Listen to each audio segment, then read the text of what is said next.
Welcome to the Client Generation Podcast, a show where we interview some of the most successful people in real estate to help you understand how to generate leads, build a brand, and convert more clients in your business.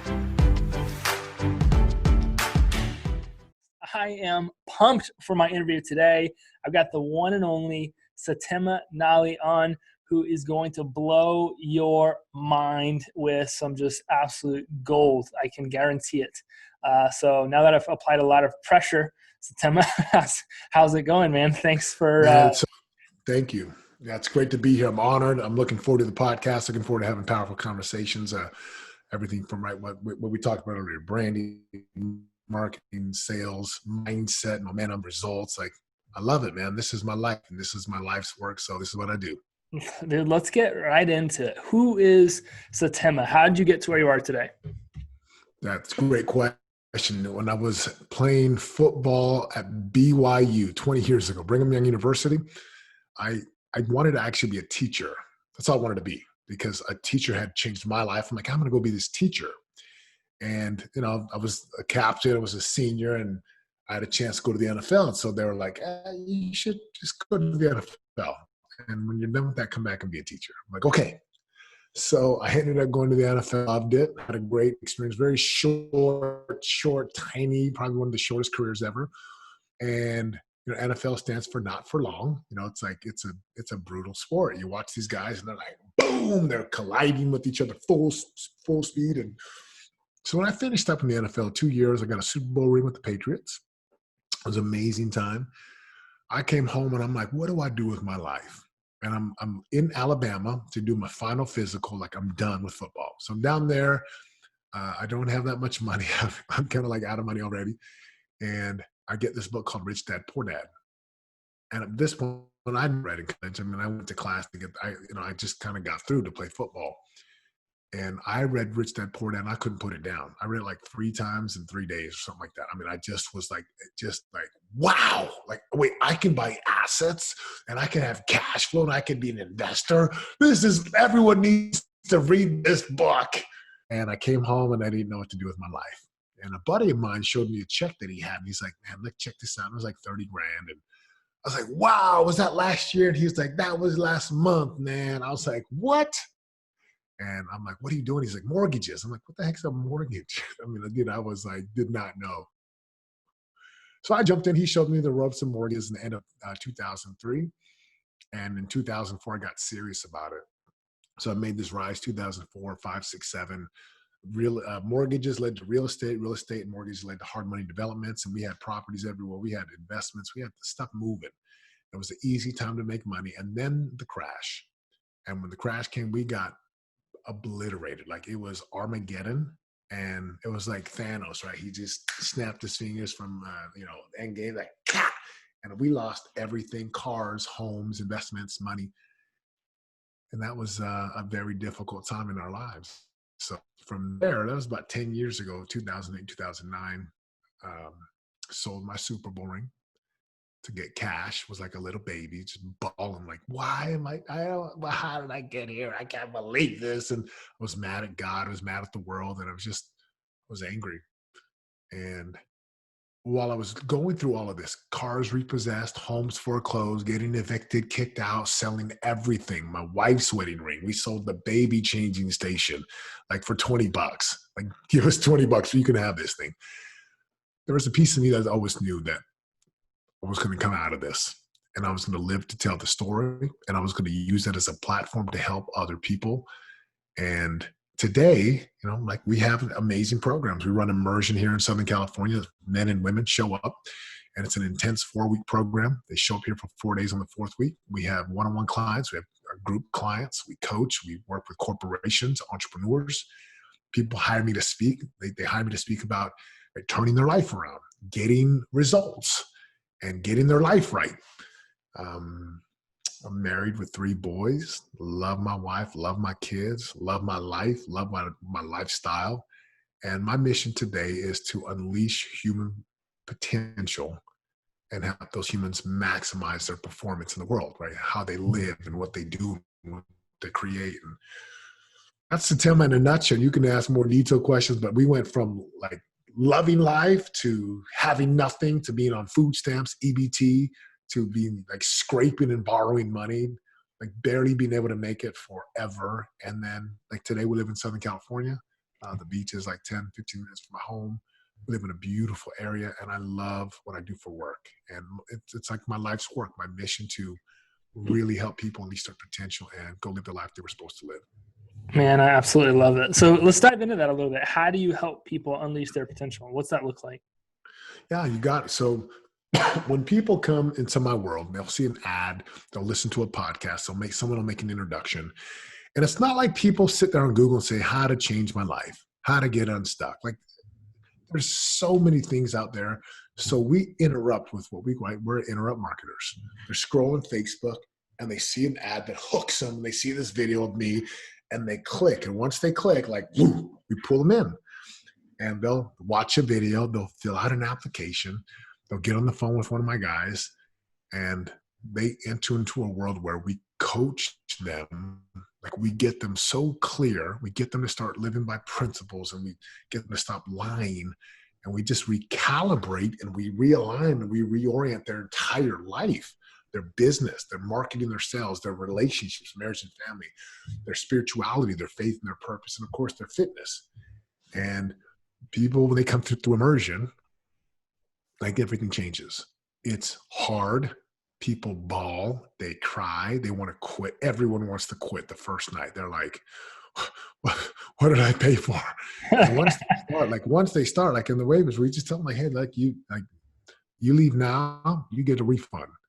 The moment we start, there's 0 refunds if you quit. And we've had several quit over the hundreds and hundreds that have come through, and they quit because it's hard. But you learn something when you're in those physical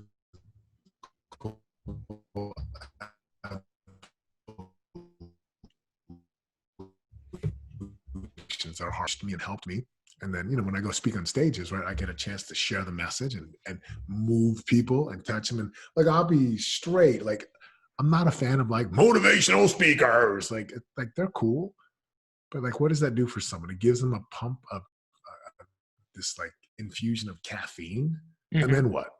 Like human behavior means they're going to go back to the way they've been. So that's where we come in and we help people bridge the gap and live a life of integrity and of results and of character. I love it, man. Like I love what we do.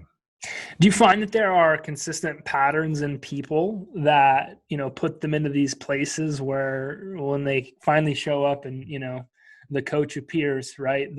It's like, yeah, like when the student is ready, the teacher will appear. Yeah, Grant, I'll say this. It's like coaching football. Like a football coach or a basketball coach, there's only so many plays and schemes and formations. So a great coach is going to, if I'm coaching offense, I know what the defense is going to do. I have to teach my guys how to recognize the defensive coverage and what they're doing. And then it's just repetition. And it's the same thing, like I help people to get unstuck. I help people to get clear and realign. I help people to do what's required to get the desired result. And once it's like you become a master of your craft. Like once you know, and a lot of times it's just helping people to discover like what it is that's really getting in the way. Like what's stopping them, what's holding them back, what's having them play small. And, again, I've been doing this for quite some time. So I absolutely love seeing the lights turn on for someone when they really get this distinction and they're like, oh my gosh, I see it. And I'm like, let's go do it. And so they go take action and things change and their marriage gets sweeter and their business gets more efficient and there's no more bottlenecks in the business. And they just have the power to do the things that they've been avoiding or procrastinating on. And I love it, man. It's special what we do. Yeah, it sounds like it is. When you do this with people, are you trying to take them back? The kind of the therapy route, right? Say if we go there, we're going to go back to maybe a memory in our childhood that caused all of this to take place. Is it that, or are you just getting in and hardwiring people to look at what's in front of us, and here's how we remove all the what is that like? Yeah, it's a great question. It just depends. like, I'm not a cookie cut coach. Hmm. There's some coaches like, we're going to teach you this model and we're going to teach you this. And okay, see you later. I really coach to what people say and where they're at. And I'm not I'm like, look, if you need a therapist, go hire a therapist. If you need a psychologist, go hire, if you need medicine, go hire a doctor. But I'm a coach. Like if you want to go produce results and write the new story and you want to leave the past in the past and let the dead bury the dead, like I might be your guy. Hmm. And I say, let's go create from where you are. Yes, there's a reason why you're doing what you're doing, but ultimately, like to get a new result, you've got to become a greater version or a version of you that you have not become yet. And you've got to confront the addictions or the stories or the things, the past that hold you back. So I don't dive too much. I'm like, great that we could talk about your past if you want, or we could just talk about what you want and what's required to get it. Let's go do that. And most people are like, yeah, let's just talk about the future. Let's go get that. I'm like, done. And it's a special, if people see me on stage and on a podcast like this and tell people like, that's who I am on stage. And that's who I am as a speaker. But as a coach, a very different ball game because Yeah. everyone is so unique and so different. Right. So if I'm unclear, like how do you help me create clarity in my life? Yeah, look, it always starts with asking some simple questions. And right, if you ask powerful questions, you get powerful answers. And a lot of people they don't even know the questions to ask. So it's a simple thing, right? Just to give some real value here. I say, look, if you don't know what you want, start with what you don't want. Like, what is it that you absolutely do not want for your life? Start there. And when they start to write, well, I don't want to be overweight and out of shape, or I don't want to be like obese, and I don't want to be in a broken marriage or alone. And I say, start with what you don't want. Because most people, that's easy. Like you may ask them, well, what do you want? Like, I don't know. Well, what do you not want? Well, I don't want this. I don't want this. I don't want to be broke. I don't want to have no money. Once we start at that point, right, I say, okay, we're going to take what you just said you don't want, and we're going to just flip it to the opposite. So if someone says, for example, I don't want to be broke. Well, the opposite of broke would be what? And I'll let them answer. Mm. And in their words, they'll say, typically most people say like, I want to have financial freedom. I'm like, well, what does that look like? Like, well, I'm like, yeah, and then I go to current reality. What's your current reality? And I'm like, well, I make, let's just use some examples. Like I make $100,000 a year. Great. So it's about like, between $8,000 and $9,000 a month. How's it working? Like, it's okay. Like, well, what more do you want? And when we start to create this future dream or idea, it's not from like it's not from a place of just pie in the sky. I tell people, like, I'm here to help you get results. If all I did was help you get results, I would have done my job. And so we start with what you don't want. We flip the opposite. And then we start to dig deep. Like, what does that look like? Well, what does financial freedom look like? Well, and like, give me a number. And see, most people, it's so difficult, Grant, to create a vision because they can only create a vision based upon their current experiences or their past to current and upon what they know. Right? There's a realm of the things I know that I know, the things that I know that I don't know, and then there's the things that I don't know that I don't know. A lot of people, they just can't even fathom doing $100,000 or $1 million a month. They can't. It's just like they're like, what? Yeah. Like I'm just trying to make like 100, like 50,000. So a lot of times as a coach, I've got to paint some pictures of possibilities to help them even understand. Like if you get out of your little town or your city, you recognize there's more money out there. There's people who live lifestyles. I ask even this question, what's the lifestyle? And they're like, well, what do you mean? All people know is get up, work, pay bills, come home, and like party on the weekends, and that's it. And I tell people, look, I get up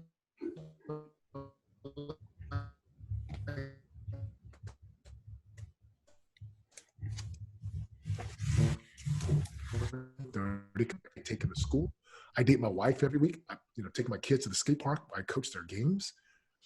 Like I love my lifestyle. I tell people like you want to be clear about the life you want to live, not just the money you want to make, but the lifestyle, how you work, how often you work, where you travel, what you do.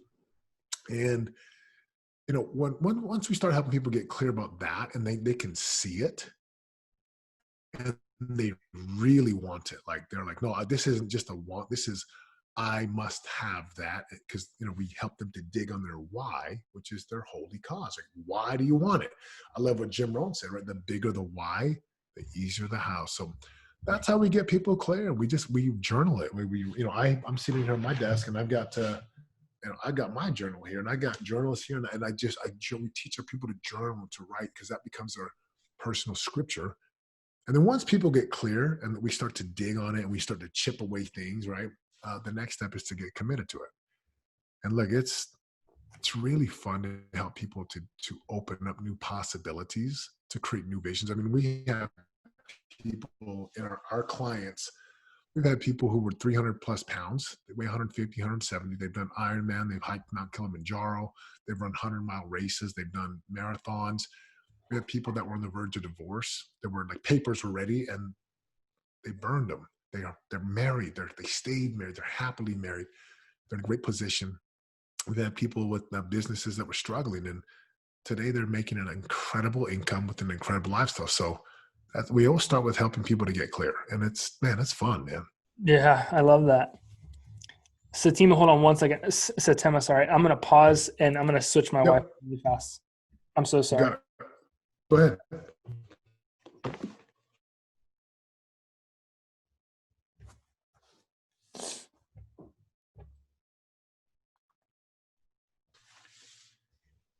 All right. Do I get you back?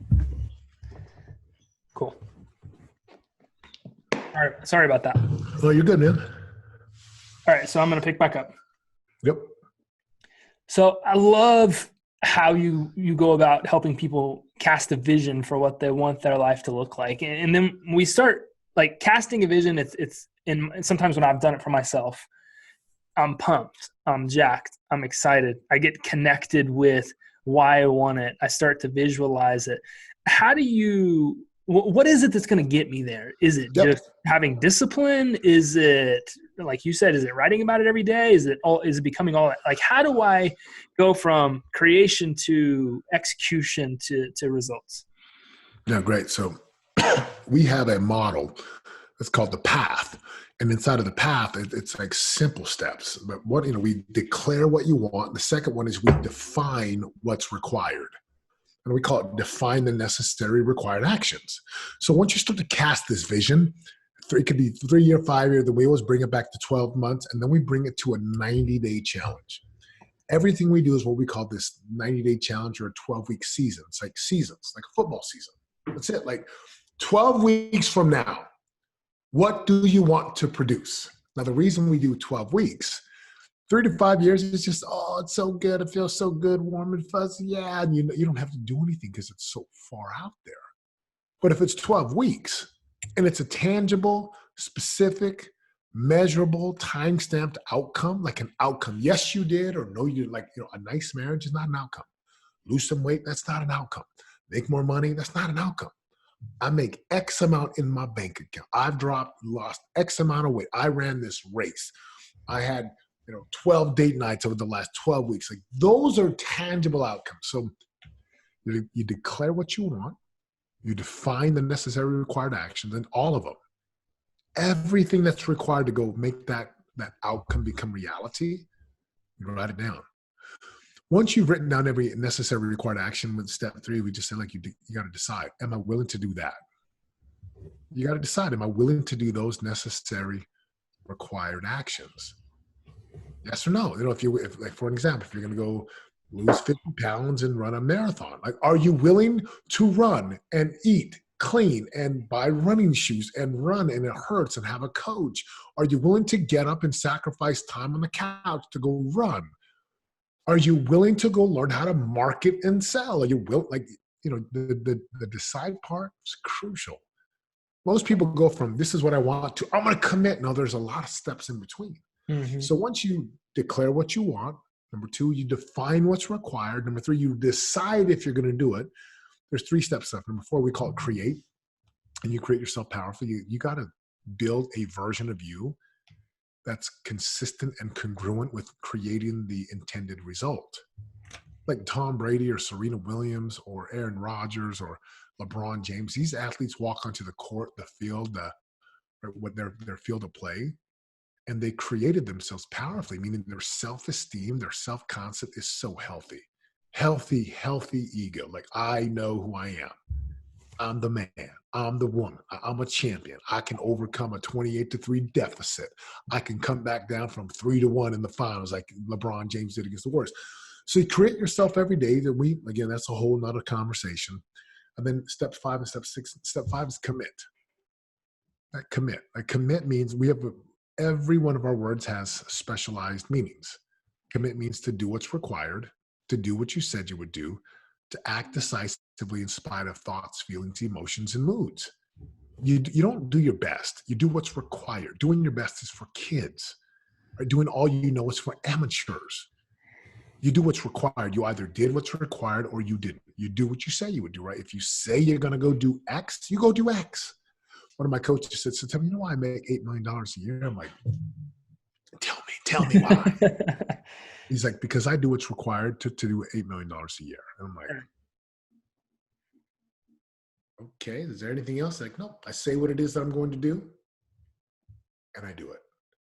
And if people really get commitment, like, it's the place that you come from. It's a way of being. So it's not like excitement. I tell, David Goggins says motivation is crap.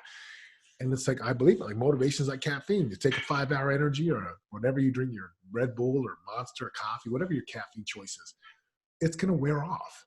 Mm-hmm. And so people talk about like, well, is it willpower? I'm like, no, willpower wears off. You have to be committed, which means you have to put yourself in environments and around people that support you becoming who you need to become to produce the big results that you want. And once you commit every day, and like, we can go into depth. We have all the systems of how we do it.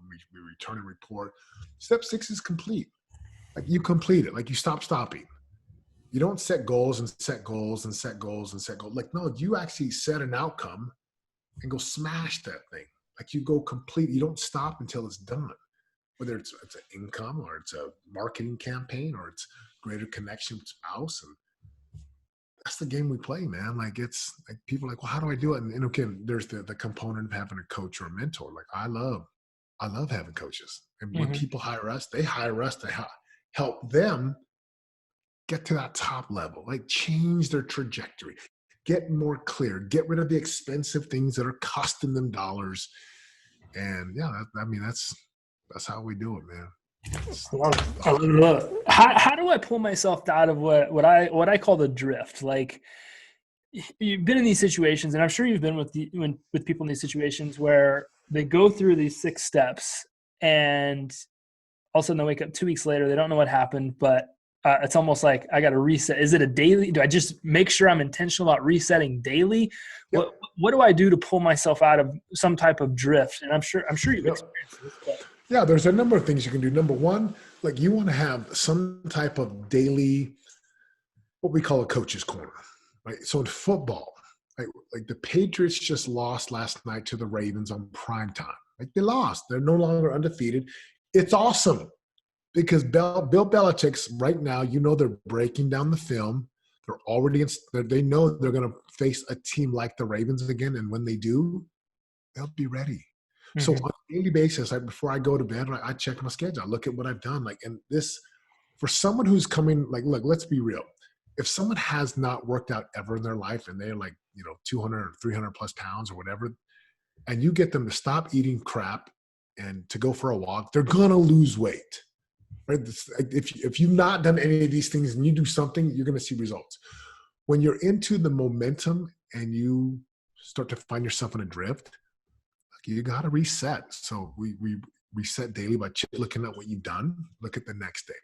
Reset by I meditate every day.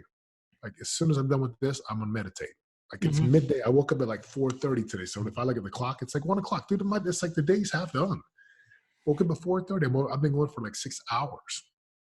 So I meditate daily, date nights, and not like working out, walks. There's so many things that people can do to snap the drift. Being a part of a group, a coaching group, having a coach, the gym, right? There's like, you name it, lots of things you can do. But when someone is stuck, or they're feeling like, I'm kind of lost, I would tell them the most simple thing is just ask this question. What is the thought that I'm believing to be true that's causing me to drift? What's the thought? What am I believing right now that's causing me to, quote, drift? And what is a drift? In our language, drifts are gifts, allows us to find lessons and gifts, and then we go and create at a higher level. So, sometimes people, it's like the old phrase that says, if a bow is tightly strung for too long, it loses its spring. And human beings are no different. Stephen Covey talked about this when he's habit 7, sharpen the saw. You can't grind 24/7. Mm-hmm. There's a reason I meditate. There's a reason why at about 4 o'clock today, I shut it off. Like, I'm done. Like, every day, I'm literally trying to get my work done in like 6 to 7 hours a day, focused, like just focused. So when I'm done, my kids come home, I go with my kids. Like, why would I want to be addicted to like that? Those people who talk about grinding and bragging about grinding, I'm like, look, that's how you want to live. Good for you. Bravo. But go back to being clear, like, that's not the life I wanted. Mm-hmm. And so, yeah, there's a time and a place to grind. But what you can do is create a lifestyle where it's the life you want. And again, going back to your thinking, like, what are you believing to be true that's causing you to drift? That there's a thought there, right? There's a story there that you're believing to be true that causes you to feel like you're drifting. Mm-hmm. And what I found is most people, right, instead of drifting, if you just change the way you look at the drift, that you find the gift in it, Mm-hmm. those drifts are like necessary. It's like the universe's way of like, dude, you need to like slow down. Mm-hmm. Or you need to speed up. Like, it's just course correcting us back to our most powerful way of being. Why is, and this is a dumb question, I know. No dumb questions. Why is you're a massive proponent of investing in the lives of your kids. This is the perfect way to be. Spending time with your family, cutting things off at 4 or 5, dating your wife. How is all that stuff so integrated? How is the having such thriving personal relationships? How does that translate over into the business world? I love this question, Grant, because what I have found is I've studied and I've interviewed and I've been around high performing guys. When I say high performing, we're talking tens, hundreds of millions. Dudes who had all the money in the world. Dudes were miserable, unhappy. They lost their family. They lost their marriage. And there's a piece of, especially for a man, okay, I'm speaking specifically for a man. When we are out providing and producing and hunting for our families, the last thing you want to do is have this erosion that takes place in your mind because you're like, oh man, I miss, my wife's not happy with me. And I've been there. I've been there when my wife's not happy and I'm trying to go out and do something powerful in the world. Doesn't work. Mm-hmm. My kids are like, dude, you lied to us, Dad. Like, you said you were going to do this. I'm like, oh my gosh. And there's only so many times where you can withdraw before it's bankrupt. And dude, it's hard to recover. Yeah. So I just made up my mind, and part of it too is I grew up in a home where my parents were best. Like, they came from the islands, they worked all the time, and there was no one home. And I just got clear, like, that's not what I want. Like, that was perfect for my parents. Like, they came from the islands to a country where they had to learn the language. And I just knew what I wanted. Mm-hmm. I don't want to be that guy who climbs the ladder, climb. I'm gonna work hard. I'm doing this for you guys. Don't you know I do this? And you get to the top and you're like, oh shoot, like the ladder's leaning against the wrong wall. This is not even what I wanted, but you think it is. So the personal stuff, like, Tony Robbins wrote a book. I think it's Unlimited Power. I don't even know the name, but I just remember he talks about it a little bit in the book, and it's something that I've adopted. I'm like, dude, power is the game. Not power like the way the world looks at it, but if you've got personal power, like you Mm-hmm. know who you are, you know what your life's about, you know your purpose, you know where you're going, that like takes business to another level. Now there's no erosion. There's no regret.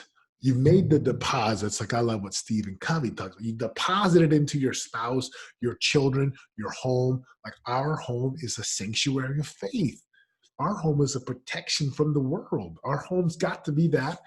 And I always say, did you invest in it? Because the greatest investment you make, aside from investing in yourself as a business owner, is in your family. Like put the returns will come. And again, I know what I want. I want, and my kids hit these teenager years. I want them to come to us and talk to us, Mm-hmm. come to us and express their face. So, you see a lot of these guys who leave their families behind and go build these businesses. I'm like, no, thanks. I'm going to go build a business and my family's going to be with me and my wife's going to be with me. I just know without a doubt, like at 100%, you don't have to sacrifice your marriage or your fitness or your spirituality to go get the dollar. It works together. Mm. And, unless you're just addicted to wanting to work, and some guys work a lot because they don't want to go home. They don't want to go have the conversation with their spouse. Something's not right at home. So they just work. And it's a great, well, I'm doing this for us. Like our families, our country is better served with the men. We are the leaders of our home. And like, there's a lot of single moms out there that might listen to this. I love you. Like you are the most amazing, powerful people because you're doing it. You're doing two jobs, the father's role and your role, and then you got to provide. So it's like 3 jobs in one. So my hand goes off to like all the single moms and single dads. And I just know this is the life I want to live. I'm not going to get to the end of my life and wish and regret. Like every day for me counts. Like, again, it's 1 o'clock here at this time, right? My boys will be home in like 90 minutes, which means I've got to finish up my work 90 minutes as they get home so I can play catch, so I can help with homework, so I can like do stuff and do naturally. I would rather just work because it's just like, yeah, I want to get my work done, but I know what I want. Mm-hmm. And my business thrives when my marriage and family and my home, my faith, when those are in alignment, that business is amazing. Yeah, and I love what you just said there. Like pulling are these components to momentum? Like when the relationship's good at home, the kids are thriving, my faith is dialed and aligned, my fitness, my diet. Like, are these things all components of momentum? Where when you get all this stuff aligned, you've just got rocket fuel headed down the right path. And if like, talk to me a little bit about momentum and how momentum is big, right? So we've got this natural resistance, right? Stephen Pressfield wrote a book called The Art of War. Yeah, the War of Art, the War of Art. It's one of the, Stephen Pressfield, phenomenal book. He talks about resistance, and we face resistance daily. Like to get out of bed this morning, it's cold in my house. It's probably like 69 degrees. It's cold upstairs. And it's 4:30. I'm like, I get up. I don't have it. I look at my clock. I'm like, oh man, maybe I should just go tonight. I'm like, no, I said I'd go. And so the moment I get up, when I say I'm going to get up and my feet hit the floor, it's like, thank you, right? Thank you, Lord. Thank you for this day. I'm so happy. I'm so grateful.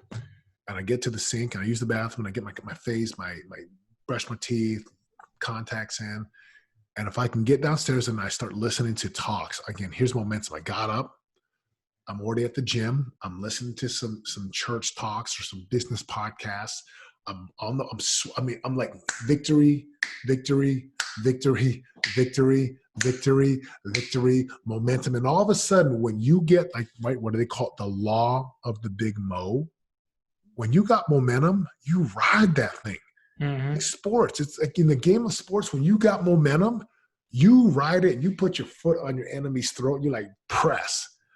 Because the pendulum might swing back and here they come, and you've got to be able to withstand that. So I love having this life that is multi-dimensional. Most guys are one-dimensional, maybe two. Like they work out and they got a great job, but their family's crap and their spirituality is nah. Multi-dimensional, right? Physical, spiritual, relational, financial. Those are the basics. Now, when we talk about other dimensions, right? This listening, this perspective, the truth, this clarity, you start to add this entire dimensional way of living. It's like being a superhuman being. It's like being an Avenger. Like you got these powers. Yeah. And most people, they're like, wow, you just look so happy. And when stuff hits the fan and markets are shifting, and dude, you can stand in the eye of the storm. Mm-hmm. Be like, I got this. Because you've won so many times before. Yeah, I love that. I created this index. I call it the Greatness Index. And I wrote out what the four most important categories for me, which was health, family, faith, business. Those were the categories that I had highlighted. And then inside of that, there were 5 subcategories for each. Okay, what's the 5 most important things that I should do today for this category, this category, this category, and created a rating system, 1 to 5. And then each day I created this index of scores. Okay, so my score for this category was this. That means that, I achieved greatness in that category. But I struggled with maybe it was my family, or I struggled with my health today, which pulled my whole score further down today. So I didn't achieve greatness overall, but I was great in these specific categories. I failed in these specific categories. And I found that just creating an easy, that wasn't easy to create, but creating a tracking mechanism that could tell me like, yes, you achieved greatness in all categories of your life today. And the days that I was spot on, like I was indestructible. And the days where I missed ended up maybe not a relational issue, but disagreement. Kids were going crazy. I was impatient, or all of it was just fun and unique to see how, based on how I scored inside my index, it totally transpired into what my day was actually like, or what the next 10 hours ended up being like. Oh yeah. It was fascinating. See, so I know I'm getting near end of my time here. I'm sorry if I'm going a little bit over with you. You're good. You're good. But what happens in those days where maybe you get up, you grab a win or two, and then you get a knock? Life happens. How do you reset quickly? Baseball was a big sport for me. It's a sport I played a ton of. The game of baseball taught me to have a really short memory, because if I played shortstop for most of the time that I played baseball, if I made a mistake and I let it linger, I made another mistake, and then it compounded and compounded. And then I was at bat and I sucked, and then this happened and this happened. But if I would have had short memory, not forget about it, but hey, you made it, move on. Let's go to the next play. I had to play lights out. How do you reset when maybe your momentum is tampered with? Something happens that distracts you, or something happens that throws you off, or maybe you didn't do what you said you were going to do. Your integrity got violated. How do you work through those moments?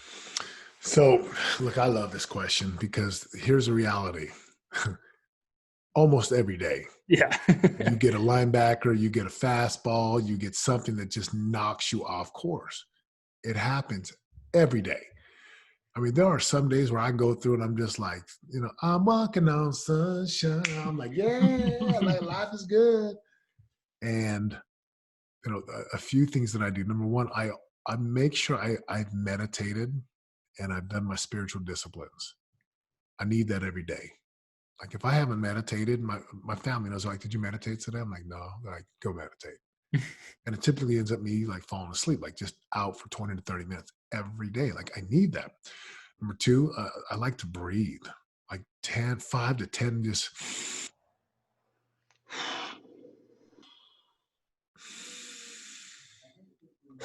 And as I inhale, like I visualize, I inhale. Like this is what I want when I release. I visualize just letting go of whatever energy, whatever thoughts and stories. And look, it's easy. I got 3 boys. Sometimes they don't want to listen. Okay, a lot of times they don't want to listen. They want to do it their way, and it gets challenging. So between meditation, between like just deep breathing, and then the calendar. Like I'll go look at the calendar. What's next? And that's why we plan our weeks out with the most important things on it, because I just know if I get off track, all I have to do is, and look, this is why I'm such a advocate of calendaring. Because if it's not on my calendar, I've got blocks. You know what the easy thing to do is? Facebook, Instagram, ESPN, what's going on in the news. Then we go see what the news. I mean, it's just, we are like the people out there who run marketing, like you and I were part of them.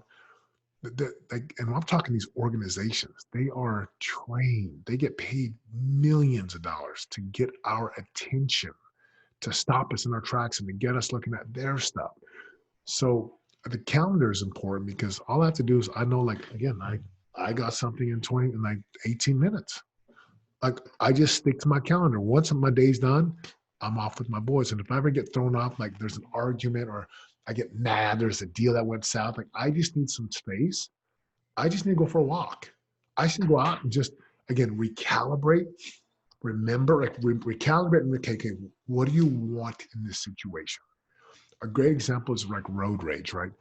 I'm not a road rage dude, but you see dudes who make some poor decisions. They fight over what? Because they got mad.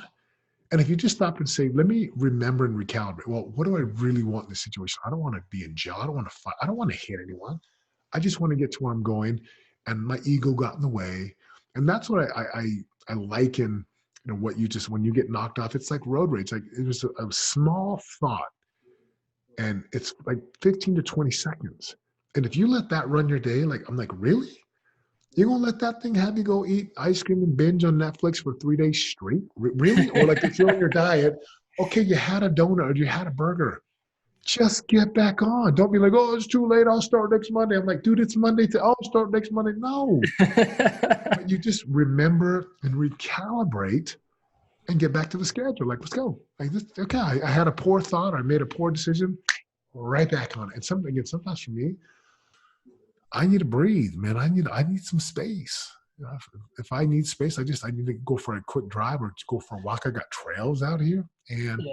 typically I can calm down like 5 to 10 minutes, get back, meditate, and again, you train yourself to be a master, so you can quickly come back, quickly realign, quickly boom, reorient, like get back in alignment.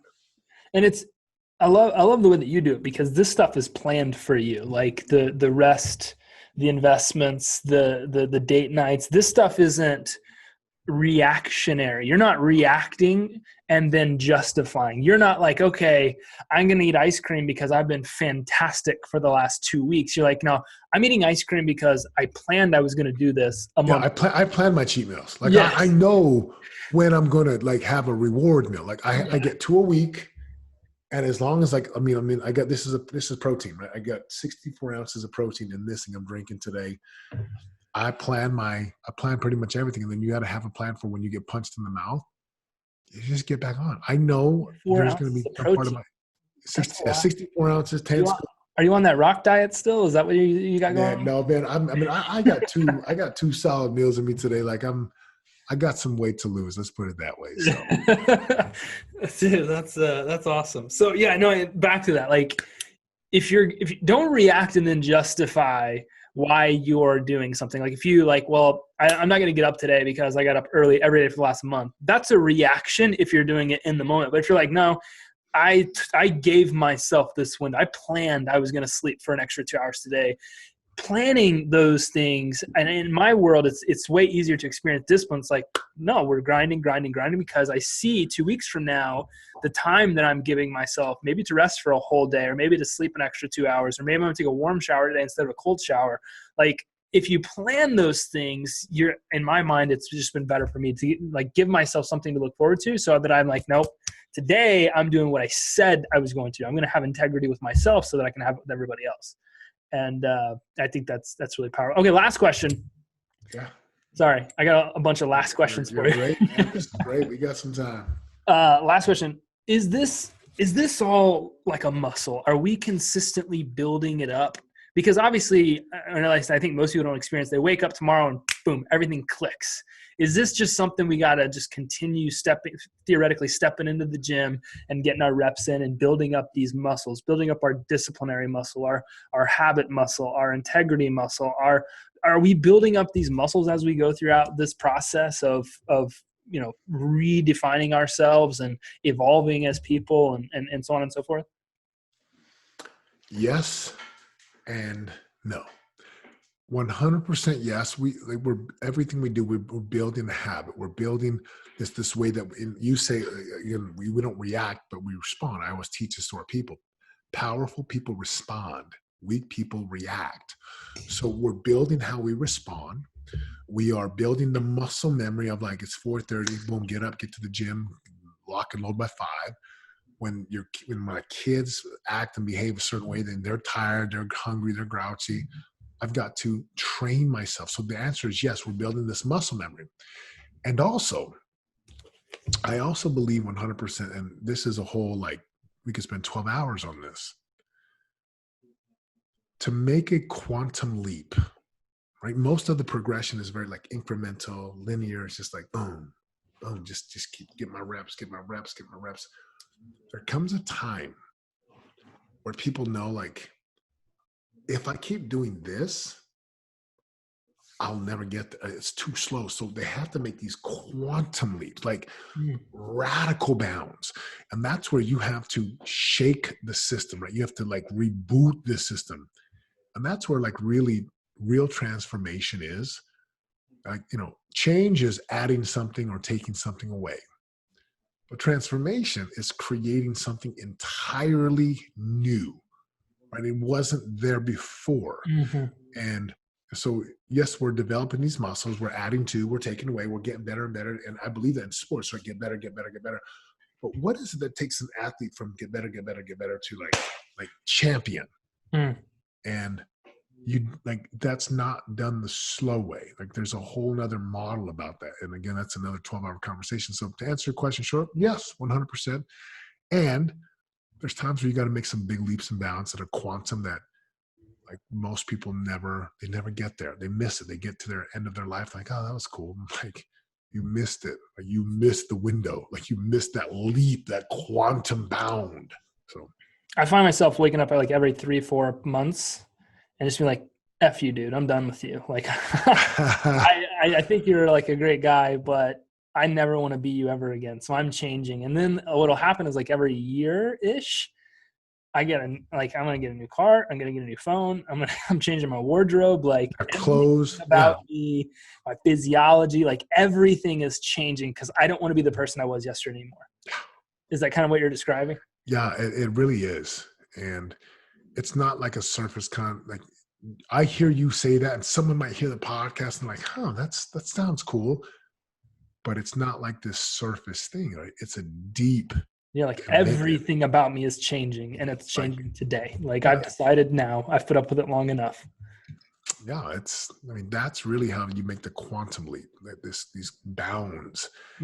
And it's not just small and incremental. Like it's big, but in order to get that, you've got to have been able to do the foundational, just step-by-step increment. You got to create this foundation where you can where you can do that. Because I always tell my wife, like, honey, just because you're ready for summer doesn't mean winter is over. Like, so we just because you're ready doesn't mean it's going to happen. So when people make those quantum leaps, as you're calling it, there should be, or should there be an understanding that like, hey, we still got a little thing going on here, or is it like, no, like it's done, it's over, it's changed? It's both. I mean, like sometimes when you want to go quantum, people around you, they're not ready for you. They're like, whoa, what's going on? And so sometimes that you have to be patient, because I know when I've made large strides in my business, it wasn't easy, because when you're talking about going from here to here, right, there's this large gap. And it's not just as easy, because it might be easy for you, but you have your spouse, you have your children, you have all the people that currently know you as the old you. So there's some transition that's required. Yeah. And if someone's committed, like you can get them to rise with you. Yeah. Wow. I love it, man. I could have at least 100 other last questions. So I'm going to go ahead and cut myself off here. I appreciate you so much for dropping by the podcast, man. I've been waiting to talk to you one-on-one for 3 or 4 years. So I'm glad I finally got the opportunity to do that. I know that if anybody was listening to this podcast today, they walked away with immense amounts of value. So how can we pay you back? What's the best way that we could follow you? We could buy from you. What can we do to You got it. Well, first of all, thank you. I'm honored to be here. Like, it's always an honor and always a privilege to share my story and what we do in my organization with great people like you, Grant. So first of all, thank you. Acknowledge you and your tribe, your podcast. I would tell people, look, go to my site, setemangali.com, SETEMAGALI.com. And on there, you can follow me on Instagram or Facebook. I've got a podcast, and find the medium that works best for you, that I can contribute to your life. And if anything that I do resonates, follow, share, listen, share it on and consume it. And if it doesn't, then it's been my honor to be with you on the podcast. I just know this, I'll share this with everyone. When you want to go transform your life, you've got to have different voices and different subscription. Like, you got to listen to something different to help you see something more that you couldn't see. And if I can do that for you and contribute to the way you've been contributing to their lives, Grant, I'd love to. So that's it. Like, go listen to my podcast, go check out my programs, go follow me on Instagram, and just consume what it is that we do. And if I can help you in any way, we have programs to do that, but for free, like podcast, follow me. And if there's anything I can do, just let me know.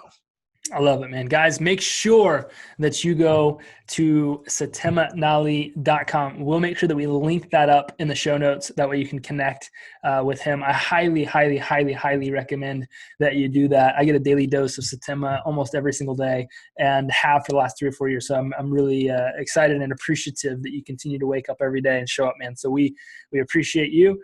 And guys, we appreciate you. Thank you for listening to this episode of the Client Generation Podcast. Please make sure that you rate and review this episode so that we can continue to bring you more incredible guests to help you grow your business. Thanks, and have an amazing day.